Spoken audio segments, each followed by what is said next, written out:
Hello everyone, আসসালামু আলাইকুম। Welcome back to my channel. তো আমি আজকে আমার যে প্রতি সপ্তাহে যে খালা এসে আমাকে কাজগুলো করে দেয়, এই কাজগুলো আপনার সাথে শেয়ার করব। তো সপ্তাহে একবার আমি ঘরের কাজ পরিষ্কার করি, মানে ঘরের যে কাজগুলো সপ্তাহে একবার করি খালা করে দেয়, আর এগুলো তো আমি করি, সেগুলো আপনার সাথে শেয়ার করব।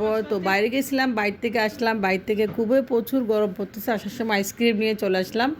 তো অনেক গরম পড়তেছে আসলে বলার বাইরে। তো আইসক্রিম খেতে খেতে আমার ছেলে মেয়ের সাথে গল্প করতেছি, তো ওদের জন্য আইসক্রিম নিয়ে আসলাম। এখন বুরকাটাও খুলে নেয়, কারণ আমার থেকে এত গরম লাগতেছে। আসলে আগে আইসক্রিমটা খেয়ে নিই, পরে কথা।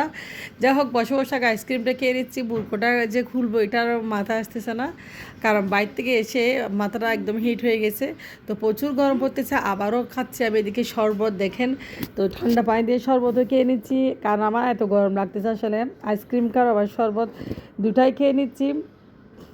তো আমার ছেলে মেয়েও আসলে আসলে গরমে প্রচুর গরম পড়তেছে, আমার কাছে এত গরম লাগতেছে আসলে এরকম।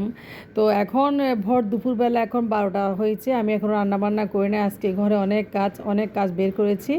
তো গ্যাসটাও চলে গেছে, রান্নাবান্না কীভাবে করবো জানি না, আসলে বসে আছি। যা হোক, গ্যাসওয়ালাকে ফোন করলাম।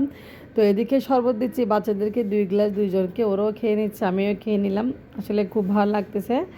তো ওরা চেঞ্জ করে নিচ্ছে গ্লাস। আমার ছেলে মেয়ে কাকে কম বেশি দিচ্ছে এটাই কম্পেয়ার করে সারাক্ষণ। যা হোক, বাচ্চারা এরকম, আসলে বাচ্চাদের কথা বলে লাভ নেই। তো আজকে খালা আসবে, তো আমার ছেলে নাকি মিষ্টিগুলো খুব বেশি পছন্দ করে। বাজার থেকে কি আনলাম, আমি ঢেঁড়স আনলাম। দেখেন, ঢেঁড়স নিয়ে আসলাম, খুব কচি কচি ঢেঁড়সগুলো। আর একটা মিষ্টি কুমড়া, আর নিয়ে আসলাম আমও নিয়ে এসেছি কিছু, মানে আমের আচার বানাবো। তো এদিকে দেখেন, আমি এদিকে নিয়েছি এখানে 1 কেজি পরিমাণ ফ্রেশ আম নিয়েছি, আর এদিকে নিয়েছি ডিম আর পেঁয়াজ রসুন, আর নিয়েছি চিনি। সংসারে যা যা লাগা আসলে প্রত্যেক কিছু আর কি মেয়েদেরকে আনতে হয়। যা হোক, পুঁই শাক নিয়ে এসেছি, আমার ছেলে খুব বেশি পছন্দ করে। সে আমাকে পুঁই শাকের জন্য আসলে বিরক্ত বানিয়ে ফেলতেছে। পুঁই শাক রান্না করে দিব ওকে ডাল দিয়ে, খুব পছন্দ করে সেই পুঁই শাক দিয়ে ভাত খেতে। তো পুঁই শাক দিয়ে ভাত আমার ছেলে। তো আমও আমি কেটে আজকে দেখি আমগুলো বের করে রাখতেছি, একটা খাঁচায় রাখতেছি যেন বাতাসটা চলে যায়। তো পলিথিনের মধ্যে থাকলে আমগুলো সেটা নষ্ট হয়ে যাবে। এদিকে লেবু নিয়ে আসছি, আর লেবু এত সস্তা হয়েছে এখন, আমি কমে নিয়ে আসছি। তো কম নিয়ে আসছে, আসলে লেবু আনলে মাঝে মধ্যে খাওয়া যায়, মাঝে মধ্যে খাওয়া যায় না, সেজন্য। তো আমগুলা টক হবে আমার লাগতেছে। যা হোক, আমগুলা দিয়ে আমি কালকে আচার বানাবো। তো এদিকে পেঁয়াজ রসুনগুলো নিয়ে এসে চিনি নিয়ে এসেছি, বাসায় যা যা লাগে আসলে আমাকে নিয়ে আসতে হয়। রসুন নিয়ে আসলাম, রসুনও শেষ হয়ে গেছে। তো আজকে এখনও রান্নাবান্না হয় না আসলে। আজকে খালা আসবে যেহেতু, আর অল্প খিচুড়ি রয়েছে, বাচ্চারা খিচুড়িগুলো খাবে। আর যেহেতু রান্নাবান্না করি না আমি, তো যেহেতু রান্নাবান্না এখন করবো না মনে হয়, গ্যাসও নেই। তো এদিকে আদা নিয়েছে, আদাগুলো আসলে করে ছিলতে পারিনি, আদাগুলো রয়ে গেছে সেরকম। তো আদাগুলো ছিলে নিতে হবে, সময়ও পাচ্ছি না আসলে। তো পেঁয়াজ রসুনগুলো সবগুলা কাঁচাই নিয়েছি আমি, একটা ভালো।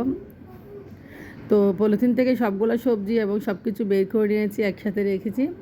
তো খালা আসলে কাজ শুরু করবো। আমি এতক্ষণে পুঁই শাকটা কেটে নিই, যেহেতু আমার ছেলে পুঁই শাক দিয়ে ভাত খাবে। সে পুঁই শাক খুব বেশি পছন্দ করে আসলে। তো আমারও বেশি ভালো লাগে আসলে গরমের দিনে শাক সবজি বেশি ভালো লাগে। ডাল দিয়ে শাকগুলো আমার কাছে খুব বেশি মজা লাগে, কেন যেন অনেক ভালো লাগে।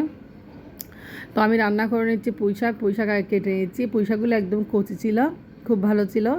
তো পুঁই শাকগুলো এত করেছিল আসলে। আর পুঁই শাকের ডাঁড়িগুলো আমি ব্যালকনিতে লাগিয়ে দিয়েছি 2টা টবে। পাতাগুলো রান্না করব, পাতাগুলো রান্না করলে খুব ভালো লাগে আমার। তারপর ডাঁড়িগুলো আর ভালো লাগে না। পুঁই শাকের যে ডাঁটা আছে, ডাঁটাগুলো আসলে শক্ত টাইপের হয়, সেজন্য ওই ডাঁটাগুলো আমি একটু লাগিয়ে দেবো। আর সামনে বর্ষাকাল আসতেছে, ডাঁটাগুলো আসলে লাগিয়ে দিলে উঠেই যাবে। যা হোক, পুঁই শাকও কেটে নিয়েছি। এদিকে খালা আসছে, ঘর পরিষ্কার শুরু হয়ে গেছে অলরেডি। তো এদিকে একটা টেবিল ক্লথ আমি দিছি নতুন করে। দেখেন, আগেরটা পুরাতন ছিল, খুব নষ্ট হয়ে গেছিলো। তো যার যেরকম আসলে কিচেন, আমারটা কিচেন বড় হলো, আমার আসলে জিনিসপত্র খুবই কম, তার কারণে যাক যেভাবে সাজাতে পারছি কিচেনটাকে। এদিকে কলও নিয়ে এসেছিলাম কিছু, তো খালা একদম মোছা শুরু করে দিয়েছে। তো খালা আসলে সপ্তাহে একবার আমার ঘরটা ভালো করে পরিষ্কার করে, যেটা আমি আসলে সহজে পাই না, আমি অন্য কাজে ব্যস্ত রাখি বলে খালা করে দেয়। তো খালার দিয়ে আমি এটা করে দিই, খালা অনেক পরিষ্কার। তো আমি সবগুলো খালা দিকে পরিষ্কার করে নিয়েছি, আলমিরাটাও পরিষ্কার করে নিয়েছে। তো যা হোক, এটা পরিষ্কার হয়ে গেছে। খালা এখন হাঁড়ি পাতিলগুলো মেজে নেবে। তো আমি এদিকে চলে আসলাম, ড্রয়িং রুমটা আসলে সামনে যেহেতু, তো এটাও পরিষ্কার করতে হচ্ছে। আমি সোফার কাভারগুলো ওঠাই একটু ঝেড়ে জুড়ে দিলাম। এদিকেও আমি বেসিনটা একটু পরিষ্কার করে দিচ্ছি। বাচ্চারা একটু নোংরা করে ফেলে আসলে, আর পরিষ্কার পরিচ্ছন্নতাই মানের অঙ্গ। আর যেহেতু আমার এই বাসাটার সামনে সোফার রুমটা থাকে, সেজন্য একটু সবসময় ক্লিন রাখতে হয়, একটু পরিষ্কার রাখতে হয়। যা হোক, বেসিনটা আমি ধুয়ে নিয়েছি আর ব্রাশগুলো একটু পরিষ্কার করে নিয়েছি। আমিও এখন ব্রাশ দিয়ে দাঁত আসলে মাজি না, আমার ভালো লাগে না। আমি এখন কালো মাজন দিয়ে মাজি। কালো দাঁতের মাজন, ওটা দিয়ে আমি দাঁত মেজে ফেলে, আমার কাছে খুব বেশি ভালো লাগে। যা হোক, এদিকে চলে আসলাম আবার আমার অন্য কাজে। তো সুপার কাভারগুলো খুলে একদম পরিষ্কার করে নিয়েছি, আর এগুলো ধুয়ে নিয়েছি আমি।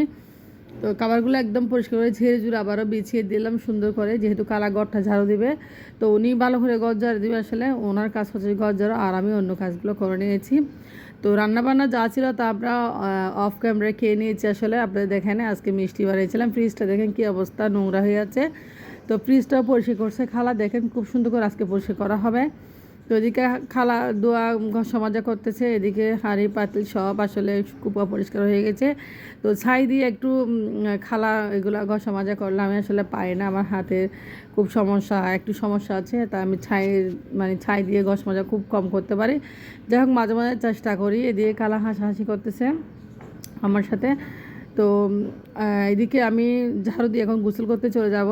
তো খালা ঘরটা কীভাবে পরিষ্কার করলাম আপনার সাথে আগামীকাল শেয়ার করব আগামী ভিডিওতে, সে অপেক্ষায় থাকবেন। আর আজকে গোছানো ঘরটা আপনার সাথে শেয়ার করলাম।